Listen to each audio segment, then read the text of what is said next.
It's your boy Josh here. First, I want to make sure that you understand that this video is not to pressure you to go to church. It's just my personal experience answering a question that I get regarding how I got my start in film production. Number two, I didn't create any of these incredible videos I'm about to showcase. These videos were my main inspiration way back in the day.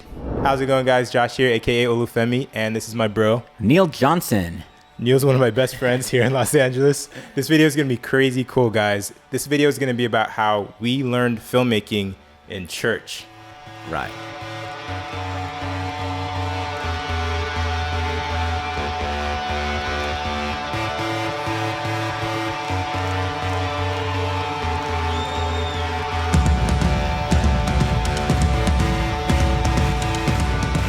Okay, Josh, so you just said how we learned filmmaking at church. At church. I moved to Australia in 2012. Okay. So that in July of 2012 to begin college at a church there called Hillsong. You know, I can remember my first Sunday.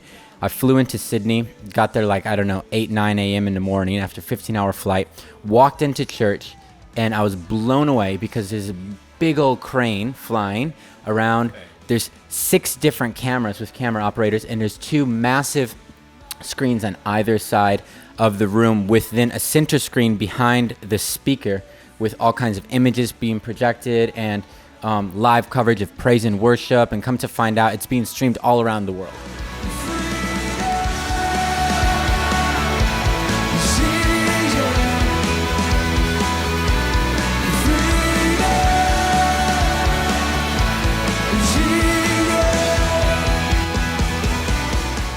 Okay. And so for me, I had no idea that church could do live television.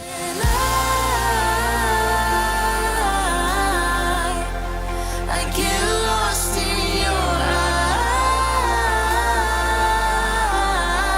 eyes and find a clarity to life. The world in all the colors erase, but I'm not gonna look away. No,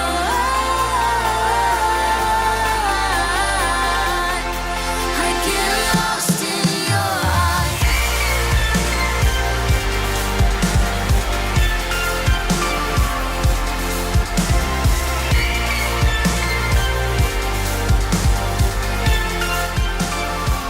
Like I'd never seen it. I had no idea. That was crazy. I kind of had a similar experience. We're both at Hillsong now, but back like years ago, my first actual experience where I actually chose to actually go to church for myself. Went to this church up in Portland, Oregon, and I was always really into the creative aspect of all types of arts, specifically film production.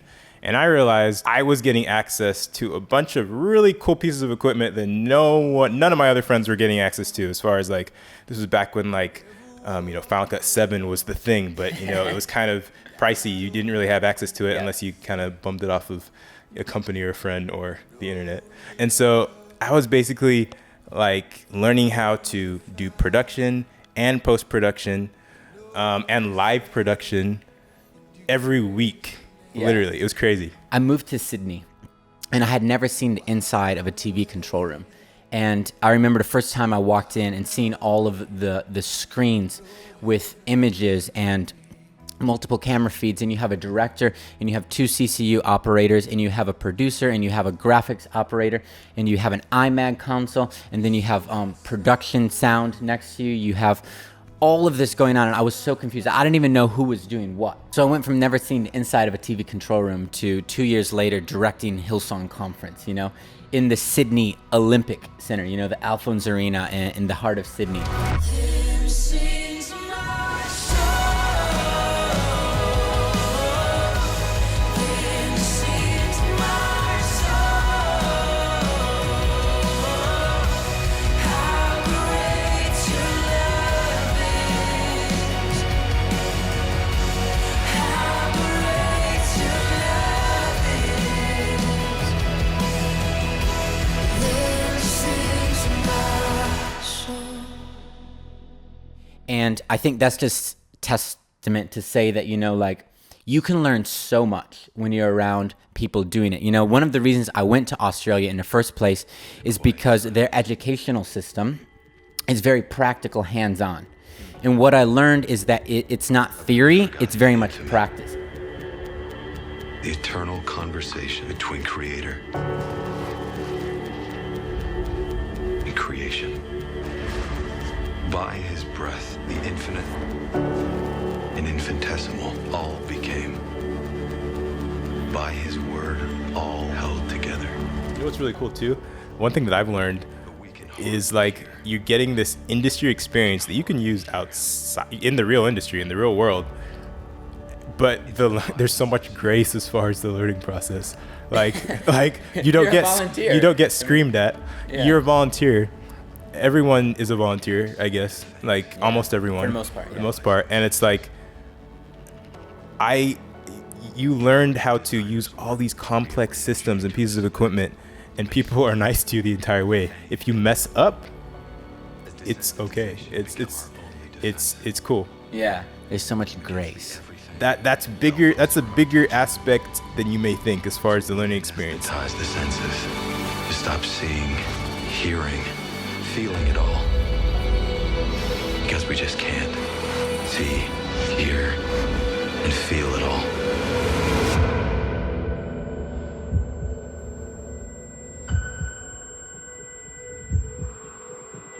But we are drawn by a whisper, so that we might hear and retune the senses as he waits for our response. Speak, I'm listening. Speak, we're listening. All right, bro. So I want you to tell me about tour and the fact that you went on tour, and I was kind of jealous that you did. Tell me a little bit about it. Yeah, tour. It's for those who don't know, like most bands, they would go on tour and they'd perform in different arenas and stuff. Well, Hillsong, the church that I'm a part of, actually is probably most well known for their music, and so they have a reach all around the world. They're known for their music, and so they'll go on tour. And I had the opportunity to travel with them and to do a lot of the filming and some of the live album recordings. When fear comes knocking, there you'll be my God. When day brings trouble, there you'll hold my heart. Come storm or battle, God, I know your peace will meet me there.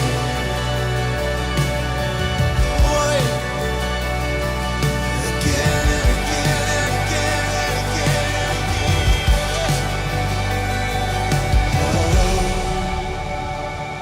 Be still, my heart.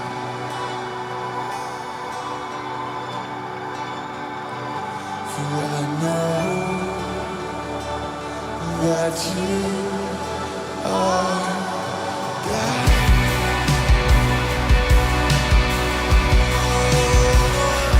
And free.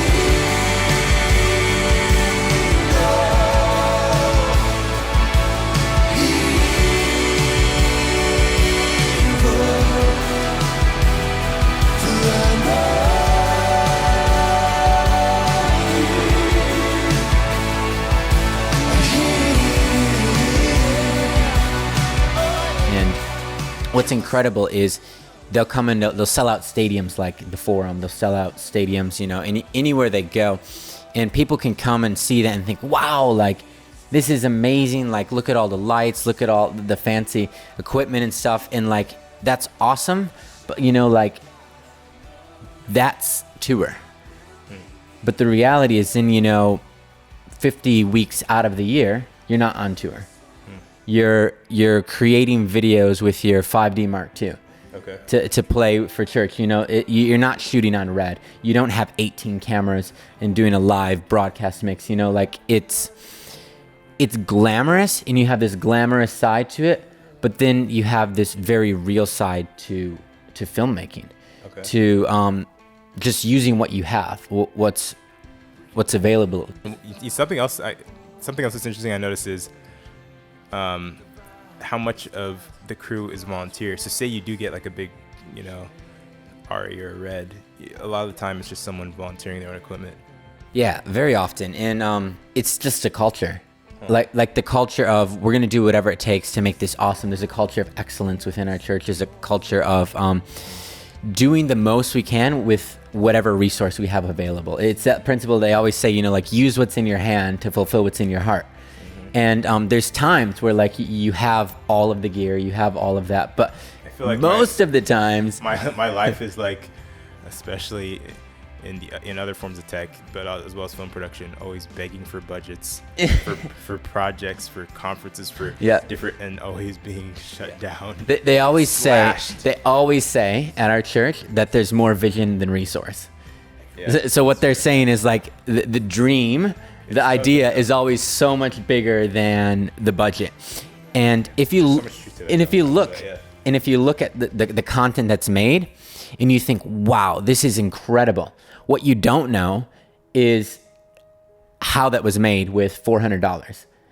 When your budget literally just paid for a meal for, your 30 volunteers who showed up to do the live camera or whatever. But, people brought their own cameras, people used their own gear. Like I shot for church for years and I would just use my own gear. I bring my own gear and use whatever we had access to. But this goes back to even back when I was first getting into filmmaking, I couldn't afford my own.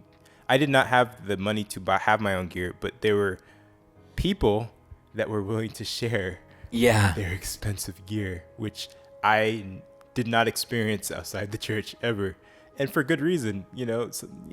Stuff isn't insured. Like I was younger. I couldn't afford insurance. Yeah. So it was incredible. Like there's so many churches that are doing things that are almost at like an industry standard, but it's without even better, I'd say. Yeah. Like there's some crazy talented people coming out of the church. Yeah. But what I love about it is that you're creating all this work, but it's not just about the end product. It's actually about the process. And I feel like there's so much room to grow when you're part of something bigger than yourself. I love to be a small fish in a big pond because that means that I'm around a lot bigger fishes. And so I can be, what is he doing? How does he do that? And the thing is like life is actually just too short to go and learn everything the hard way. They say this, 3 ways to learn something. The easy way, hard way, and a tragic way. Easy way, learn from others. Hard way, learn from your own mistakes. Tragic way, don't learn at all. So I would say the easiest way is literally get around people that are bigger than you are, that are further along the journey than you are, and collaborate.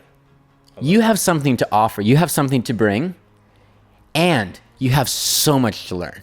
Happy New Year's, guys. Happy New Year. 2018, it's going to be incredible. You may be wondering why we chose to make this video. We were just this is just our experience. In fact, we just stole this camera from church. No, we didn't steal it. We borrowed it. We borrowed it. In the same way that we volunteer our time at church, we just wanted to take a minute and volunteer our time here to share a little bit about our experience and what collaborating and being part of something bigger than yourself has really taught us as filmmakers. And as always, guys, keep it chill.